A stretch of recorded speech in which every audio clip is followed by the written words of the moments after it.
नमस्कार दोस्तों, live line astro channel में आपका स्वागत है। जैसा कि आप जानते हैं कि कुंडली के 12 भाव होते हैं। 12 भाव में कोई भी ग्रह होता है उसके अलग अलग परिणाम होते हैं। बृहस्पति देव के बारे में बात चल रही थी। बृहस्पति देव के 12 भाव में अलग अलग भाव में कैसे परिणाम होते हैं। 10वां भाव जो होता है संघर्ष का भाव, उसके बारे में बात हुई थी। आज बात करेंगे बृहस्पति देव 11वां भाव। कुंडली का 11वां भाव जो होता है काम त्रिकोण भाव होता है, आय का भाव होता है, स्रोत का भाव होता है, अर्ण का।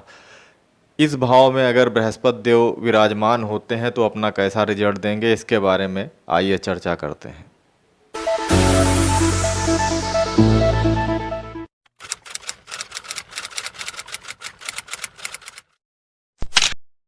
कुंडली में आय भाव अच्छा भाव माना गया है। अर्ण का भाव होता है, आय का भाव होता है, ये काम त्रिकोण भाव भी कहलाता है। कुंडली में बृहस्पति देव जो होते हैं, बृहस्पति देव काफ़ी नैसर्गिक शुभ ग्रह माने गए हैं, अपना बहुत अच्छा रिजल्ट देते हैं। लेकिन प्रत्येक भाव में इनका रिजल्ट अलग अलग होता है। प्रत्येक भाव, सारे भाव जो होते हैं 12 भाव होते हैं, प्रत्येक भाव में हर भाव का कारकत्व अलग होता है, इसलिए प्रत्येक भाव में रिजल्ट देने का इनकी जो क्षमता होती है अलग हो जाती है। ये अलग अलग भाव में अलग अलग प्रकार का रिजल्ट देते हैं। हालांकि बहुत नैसर्गिक शुभ माने गए हैं बृहस्पति देव। बृहस्पति देव की दृष्टियां होती हैं, 3 दृष्टियां होती हैं, उनकी दृष्टियां बहुत शुभ मानी गई हैं। तो बृहस्पति देव अगर आय भाव में बैठे होते हैं तो अपना बहुत शुभ रिजल्ट देते हैं। इसके बारे में शास्त्रों में बताया गया है। शास्त्रों में इसके बारे में अलग अलग बताया गया है, अलग अलग पुस्तकों में बताया गया है, लेकिन लगभग सभी पुस्तकों में इसका परिणाम एक जैसा है और काफ़ी अच्छा परिणाम होता है।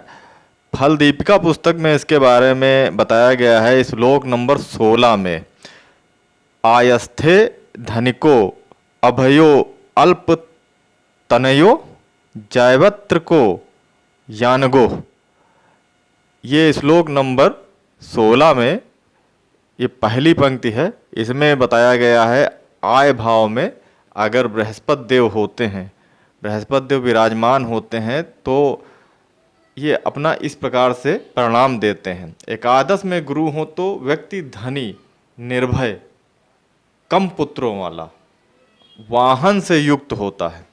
अब इसमें इस प्रकार से बताया गया है, शार्ट में बताया गया है, लेकिन इसका सार जो होता है लगभग एक जैसा, जितनी पुस्तकें हैं उसमें एक जैसा मिलता है, लेकिन इसके साथ में इसकी अवस्थाएं जो होती हैं, जैसा कि हर वीडियो में बताया गया है, अवस्थाओं पे विशेष ध्यान रखना चाहिए। अवस्थाओं के हिसाब से इसके जो भाव फल होते हैं वो बदलते हैं।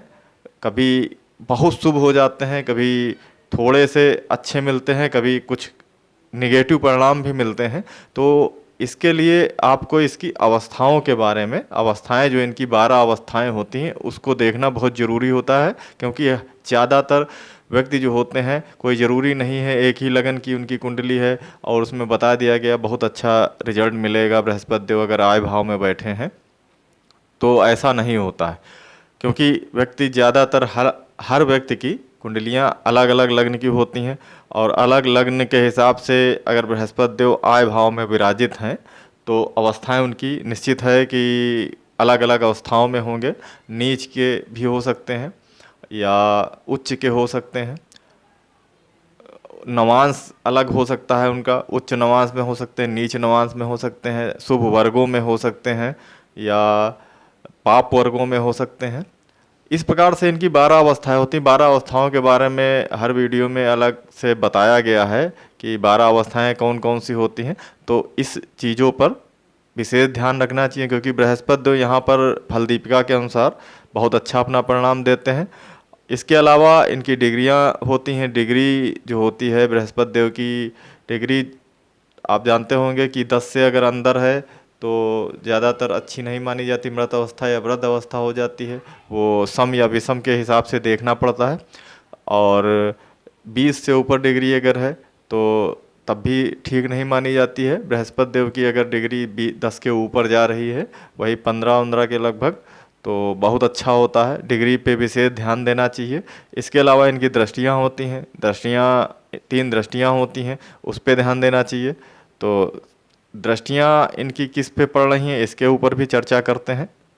बृहस्पति की दृष्टि नैसर्गिक शुभ ग्रह होते हैं बृहस्पति देव, और इनकी दृष्टियाँ बहुत शुभ मानी जाती हैं। जिस भाव पे पड़ती हैं वो शुभ परिणाम ही देती हैं।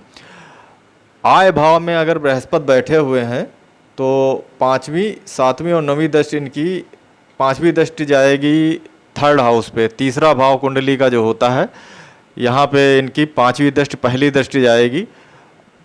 3rd हाउस जो होता है भाई बहन का और शौक का, हॉबीज़ का भाव होता है। तो तीसरे भाव पर जब इनकी पहली दृष्टि जाएगी तो इसका परिणाम जो होगा अच्छा जाता है, और भाई बहनों से इनका व्यवहार काफ़ी अच्छा रहता है ऐसे व्यक्ति का, और काफ़ी मेलजोल बना रहता है।